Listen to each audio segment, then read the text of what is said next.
हिंद, जय भारत, वंदे मातरम। साथियों, आप देख रहे हैं फौजी न्यूज़ 24 और मैं महेश चौहान भिवानी से। और आज हमारे साथ गेस्ट के तौर पर जुड़े हैं पूर्व वायु सैनिक नेत्रपाल तंवर और बात होगी विधानसभा चुनाव की। क्योंकि साथियों, आप सभी ने भी देखा है कि नेत्रपाल तंवर जी पिछले लोकसभा चुनाव से ही राजपूत समाज को जागृत करने में या राजपूत समाज को राजनीति में उतारने में लगे हुए हैं। उसी कड़ी को आगे बढ़ाते हुए लोकसभा में तो इनको सफलता नहीं मिल पाई किसी कारणवश, तो विधानसभा में भी इन्होंने वही बिगुल फिर से बजा दिया है और बहुत से राजपूत प्रतिनिधि विधानसभा चुनाव लड़ने के लिए भी तैयार हैं। यहाँ तक कि अगर राजपूत प्रतिनिधि सभा की बात करें तो हरियाणा में राज्यसभा में भी अपना उम्मीदवार राजपूत समाज से भेजने के लिए बीजेपी को लेटर भी लिख दिए गए हैं। और कहीं ना कहीं मैं ये कहूँगा कि राजपूत समाज दबाव बना रहा है कि उन्होंने मांग भी की है कि 12 से 18 सीटें हमें जो भी सरकार देगी, जो भी पार्टी देगी, हम उसी को राजपूत वोट बैंक जाएगा। और इन्हीं अटकलों के बीच भिवानी विधानसभा सीट पे भी लोगों की चर्चाएं शुरू हो गई है कि क्या नेत्रपाल तंवर भी चुनाव लड़ेंगे या नेत्रपाल तंवर क्या करना चाह रहे हैं। क्योंकि बीच बीच में प्रिंट मीडिया में भी नेत्रपाल तंवर का नाम आने लग गया है। और अभी भी नेत्रपाल तंवर जी ने ही 5 तारीख को भी एक मीटिंग की घोषणा की थी, तो 6 तारीख को, माफी चाहूंगा, 6 तारीख को एक शनिवार को एक मीटिंग की घोषणा कर रखी है राजपूत समाज की। तो क्या है, तो उसी सभी विषयों पर आज नेत्रपाल जी से बात करेंगे। क्या इनके मन में है, क्या चुनाव लड़ना है या क्या करना चाहता है राजपूत समाज। नेत्रपाल जी, आपका स्वागत है फौजी न्यूज़ 24 पर। बहुत बहुत धन्यवाद चौहान साहब। जैसे कि आपको पता है कि हम भी आपकी वीडियो देखते रहते हैं और ये अपना चैनल समझ करके आपने मेरे को बुलाया, इसके लिए बहुत बहुत धन्यवाद आपका। धन्यवाद नेत्रपाल जी, आप आए। तो नेत्रपाल जी, सीधी मुद्दे की बात पे आए तो क्या विचार है नौकरी छोड़ के, क्योंकि बेटा अफसर बन गया तो क्या चुनाव में उतरना है क्या विधानसभा में, क्या इरादा है? पहले तो यही सवाल है। नहीं चौहान साहब, ऐसा नहीं है कि मेरा अभी कोई भी विधानसभा का चुनाव लड़ने का इरादा नहीं है। इससे पहले भी मैं समाज के अंदर जैसे काम कर रहा हूँ, तो मैं चाहता हूँ कि हमारा समाज कहीं ना कहीं अपनी आइडेंटिटी बनाए और उसी के माध्यम से आपको पता है क्षत्रिय सम्मेलन भी किया था, जो कि सभी की मेहनत से कामयाब हुआ था। हम भी चाहते हैं कि हमारे राजपूत समाज के इस बार विधानसभा के अंदर ज्यादा से ज्यादा प्रतिनिधि इस बार हमारी लीड करे। बस इसी उद्देश्य को लेकर के आज समाज के अंदर हम जुड़े हुए और काम कर। तो राजपूत समाज, अगर मैं बात करूं भिवानी जिले में, तो भिवानी, तोसाम और बवानी खेड़ा, शायद इन 3 सीटों पर अच्छा वोट बैंक है और जिसमें से एक seat Bawani Kheda reserve seat चली जाती है। तो तोसाम और भिवानी से कौन कौन कैंडिडेट हैं अभी राजपूत समाज के? अभी देखो, जैसे कि हम भी सर्वे कर रहे हैं, ऑनलाइन मीटिंग ली है मैंने भी, और पूरे करीब 1 महीना हो गया है। ऑलमोस्ट सभी पूरा हरियाणा से हमारा जो कंसेंट चल रहा है यही है कि हम इस बार जो हमने आंकड़ा निकाला है, हमारे पास 30 सीटें ऐसी हैं जहां पर हम अपने राजपूत प्रतिनिधि को जिता सकते हैं। बहुत ही सोचनीय विषय है कि हमारे पास इतना वोट बैंक है, अगर हम जो 30 कैंडिडेट जिताने का मादा रख सकते हैं तो भिवानी और तोसाम और बवानी खेड़ा की तो बात ही नहीं कर रहे। ये तो वह क्षेत्र हैं जहां पर हमारी जीत निश्चित है। अभी जैसे कि आपने बताया 6 तारीख को, 6 जुलाई को, अभी शनिवार को हमने भिवानी के अंदर एक अपनी बैठक भी बुला रखी है, जिसमें सभी बुद्धिजीवी वर्ग, प्रशासनिक अधिकारी, रिटायर्ड वो आएंगे और सभी एक बार विचार विमर्श किया जाएगा अभी क्या हम किस तरह से इस बार विधानसभा इलेक्शन की लड़ाई करें। और रही जो भिवानी की और तोसाम की बात, हमारे पास कैंडिडेटों की कमी नहीं है। अटेली मंडी से लेकर के यदि मैं राजौर तक की बात करूं, या फिर जो आपने रिजर्व सीट विधानसभा अपना बवानी खेड़ा का जो नाम बताया, पटौदी का नाम है, या फिर और भी जितनी नीलोखेड़ी है, सभी सीटों के ऊपर इस बार पूरा राजपूत समाज एक साथ बैठेगा, अपनी बातें करेगा, विचार विमर्श करेगा और एक ही कैंडिडेट के ऊपर दाव खेलेंगे। तो किसी पार्टी के साथ जाएगा राजपूत समाज या फिर निर्दलीय ही उम्मीदवार उतारेगा? देखिए अभी तक जैसे कि हमारे बुजुर्गों से हमें पता चल रहा है, अभी 75 सालों से राजपूत समाज एक ऐसा समाज है जिसने राजनीति में कभी भी दूसरे समाज को डाउन नहीं किया, न ही किसी को हस्तक्षेप किया।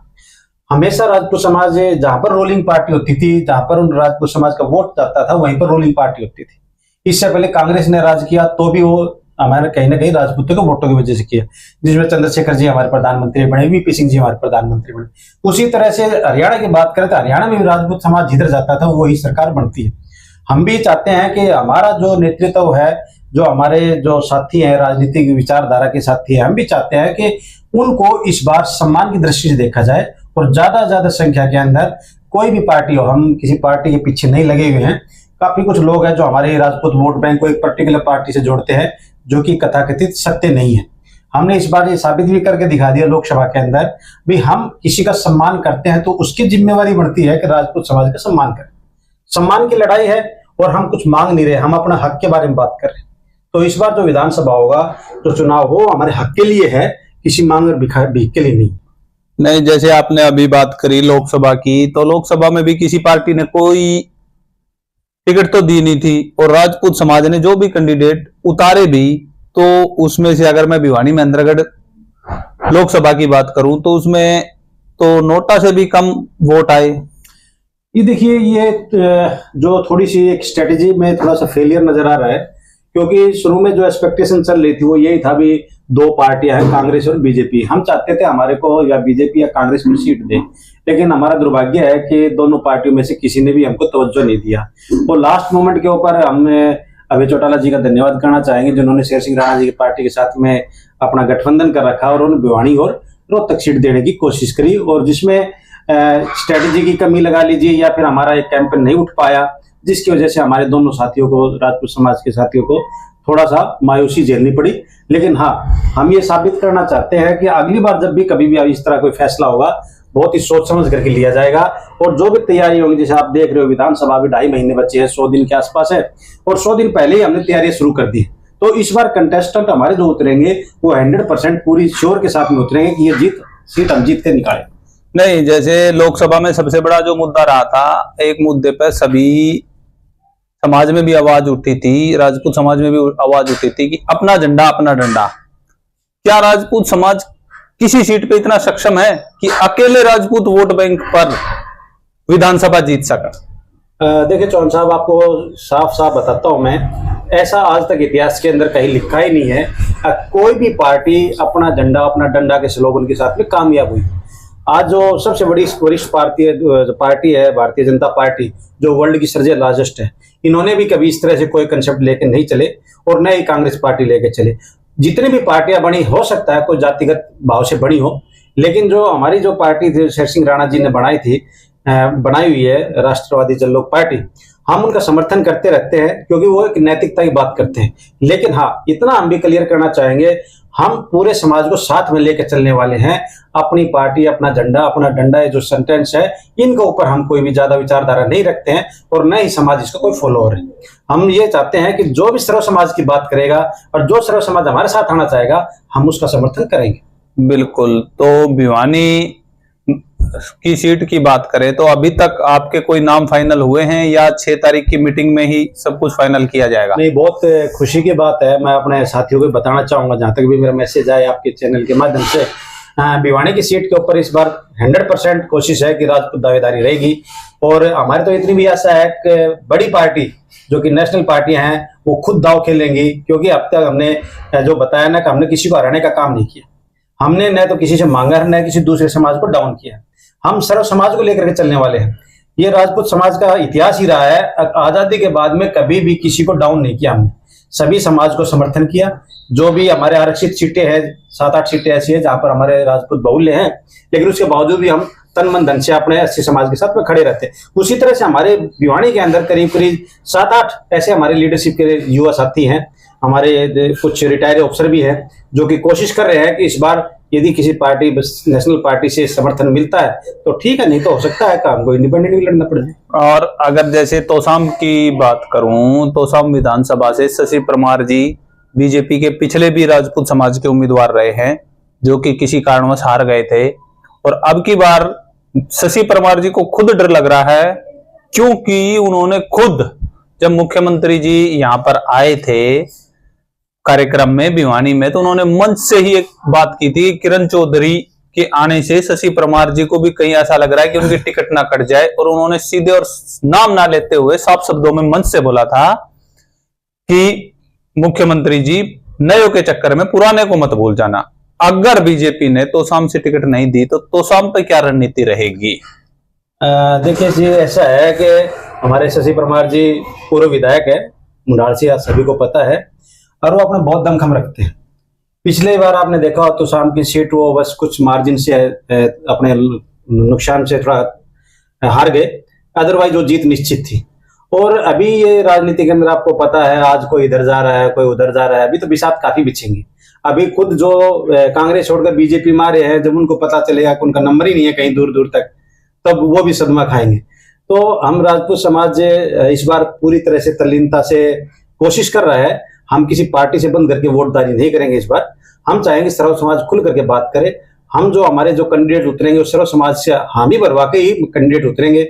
और शशि परमार जी का जो वक्तव्य था वो कोई गलत नहीं था, उन्होंने एक सोची समझी बात के तहत अपनी बात रखी थी। होता है जो अपने निजी आदमी होते हैं लोग, उनको छोड़ करके नयों के चक्करों के अंदर काफी नुकसान उठा लेते हैं, और हो सकता है कि उनकी बात सत्य भी साबित हो।